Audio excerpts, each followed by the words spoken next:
What's up guys, it's Liam here from TechFed, and today I'm doing a review of the beautiful OnePlus X. This is currently my personal phone and I have it in the onyx black colour, but it also comes in champagne and ceramic. I picked up this phone a few months ago from the OnePlus website for £200. I also bought the carbon case for it, as the phone itself is very slippery, and as in the case, adds extra grip. On the front of the device we have a 5-inch AMOLED display and 3 touch buttons on the bottom which can be configured and changed in the settings. On the front as well we get the 8 megapixel front facing camera. This provides crystal clear selfies. On the side we get the power button and the volume button, which in my opinion are a little bit too close together, as sometimes I'll end up pressing the wrong thing. On the other side we have a profile switch, which allows its users to select what notifications they receive, a bit like the Do Not Disturb feature on an iPhone. On top we get a microphone and a headphone jack, and on the bottom we get a bottom facing speaker and a micro USB port.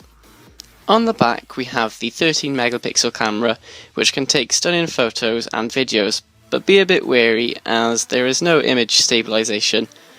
And I must admit, overall the camera is the OnePlus X's main weakness, as some photos can suffer.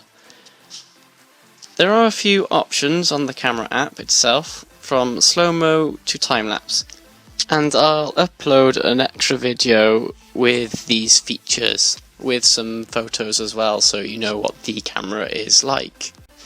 Inside the device we have a fairly snappy processor that will slow down a bit if you have a lot of apps open, but the phone itself has 3 GB of RAM, and it's easy enough to close these apps with the tray feature. A good feature on the device itself is the SIM tray, where you can have a dual SIM or a SIM card and an SD card. Battery life on the phone is okay. I can get at least a day out of it, but as soon as you start using apps like Facebook and YouTube, the battery does suffer a lot. So what I like about this device is it's probably one of the best looking handsets I've ever owned.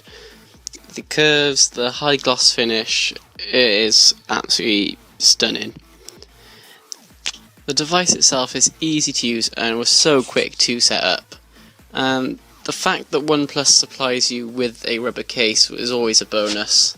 It doesn't add a lot of grip, but it does give you that little bit extra. The option of having a dual SIM is also a benefit. I don't use it as such, but I could see why they did include it, as people who do use two SIM cards can have that option to change back and forth. The display itself is beautiful, it's really bright, but it can have a little bit of a glare on it. And I do really like the LED notification and the fact that you can change the colours in the settings. What I don't like about the device is the fact that it is very slippery. So I do advise, if you do get it, is to buy a case.